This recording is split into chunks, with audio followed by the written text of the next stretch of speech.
Remove the two bottom screws using a screwdriver. Then remove the border frames of the panel on both sides.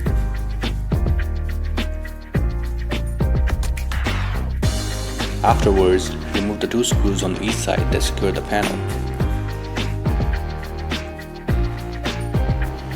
Now, remove the panel by pulling it outwards gently. Disconnect all the cables from the panel. Remove the 4 screws securing the radio.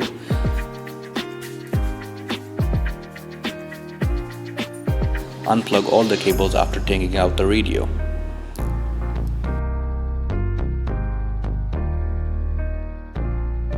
First, transfer the clips from the old trim to the new trim.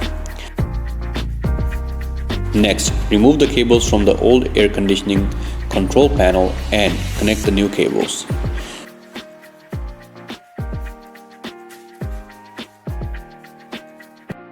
Pay attention to how you plug in the cables here. The blue side should face the circuit board.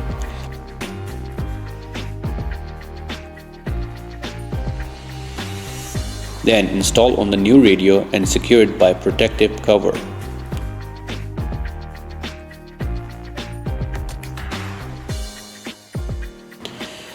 Fasten both sides with screws. Now let's install the emergency light. Push out this empty space, then run the necessary wires through.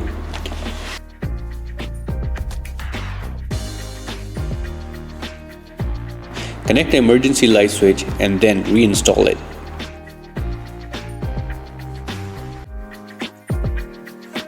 Hello everyone, in this video we will talk about all the cables here for the FJ Cruiser car radio.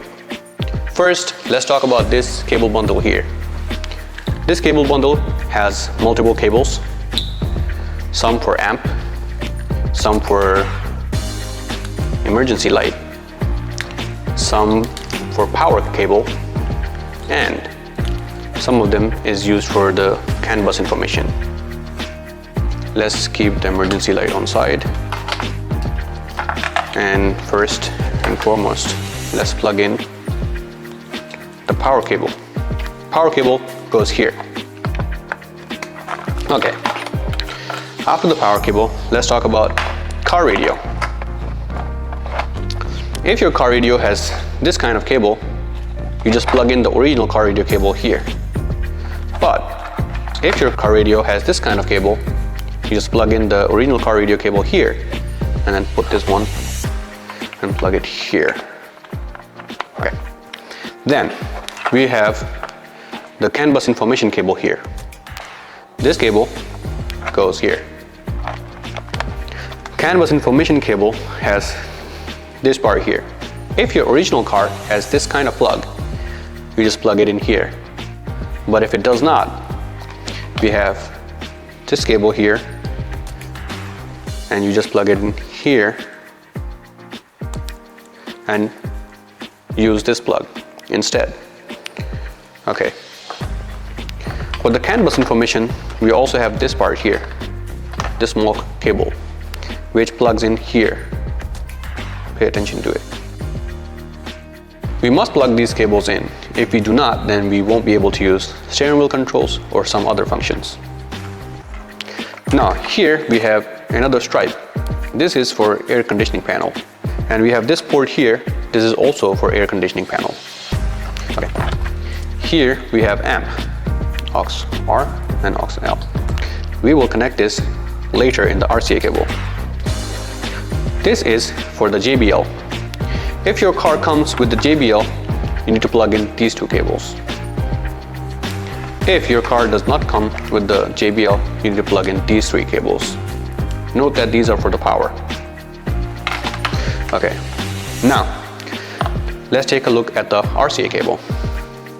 The RCA cable goes here. Pay attention when you're plugging it in. Okay, now here the amp. The RCA cable should have plugs for these two. Let's find it. Yes, the aux in. Okay. Aux in, yeah. Here, these two.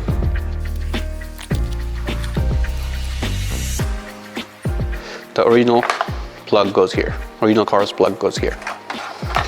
Okay. Now, let's find the cooling fan cable in the RCA, which is here. Alright, we have done all the successful connections. Let's move them apart and let's explain to you some other cables. Okay, so here we have 4-pin USB cable. The 4-pin USB cable goes into the 4-pin part, like this. This is the 6-pin USB cable. This one goes right next to the 4-pin in this port here. Pay attention to when you're plugging it in. Okay. Okay, in the RCA cable, we can also plug in our external mic. Find the external mic here. Goes in, plugged in. You can set it up on your dashboard or wherever you feel comfortable. This is our GPS. The GPS goes here on this location. Okay, and now one of the most important cables. This is a reversing control cable, which must be plugged in. Why it should be plugged in is because it has 2 cables on top. One is for Bluetooth, one is for Wi-Fi. And here, this one is for the backup camera. We plug it in here.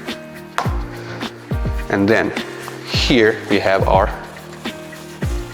backup camera.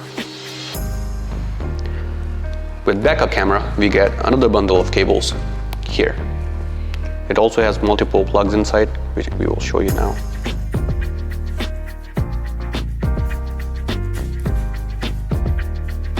Red to red,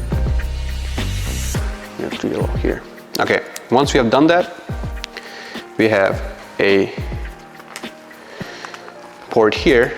This port goes into the reversing control cable. Okay, so once you have connected all of these, we have this blue cable here. Where do we connect the blue cable? This blue cable goes here from the 1st to the 3rd cable in this one here. It's a brown cable for us here, which we will find, and it says reverse. We need to connect these 2 cables.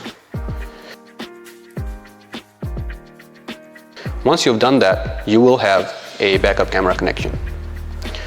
After that, make sure that you isolate these 2 cables. If after these connections your backup camera still does not work, we have to connect this cable to the reversing light, the positive terminal of the reversing light, and this one for grounding. Once you have done that, you will definitely have backup camera connection. Connecting the original car's OBD port can provide vehicle door information display and reversing display on the device.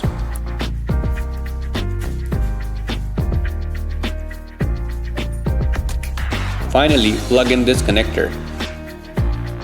Once you are done, install the screen and tighten the fixing screws.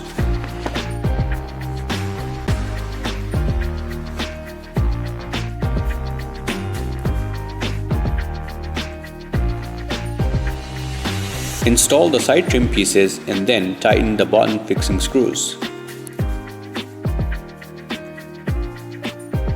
Using car disassembly tools, pry open the screw cover, unscrew the screws and remove the rear door panel.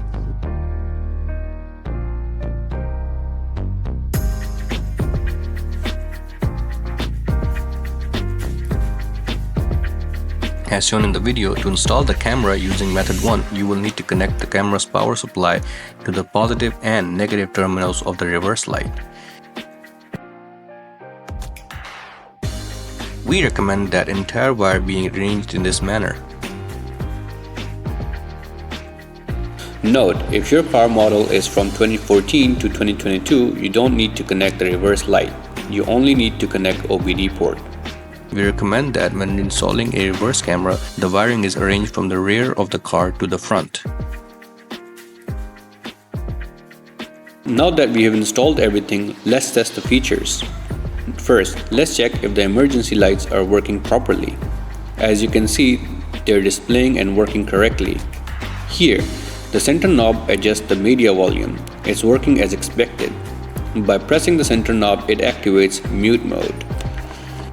The 2 large knobs on the sides control the air conditioner's fan speed and temperature.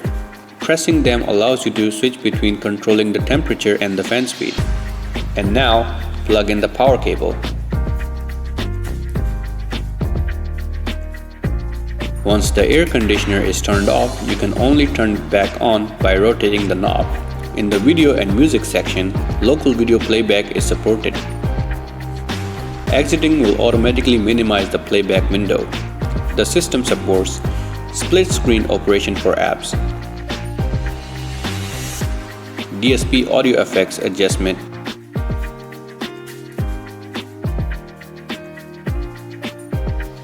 Apple CarPlay.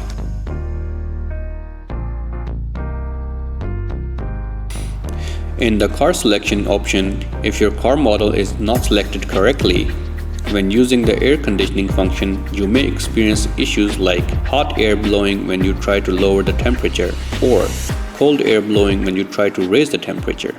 In this case, you need to select the correct car model in the car selection option to resolve this issue.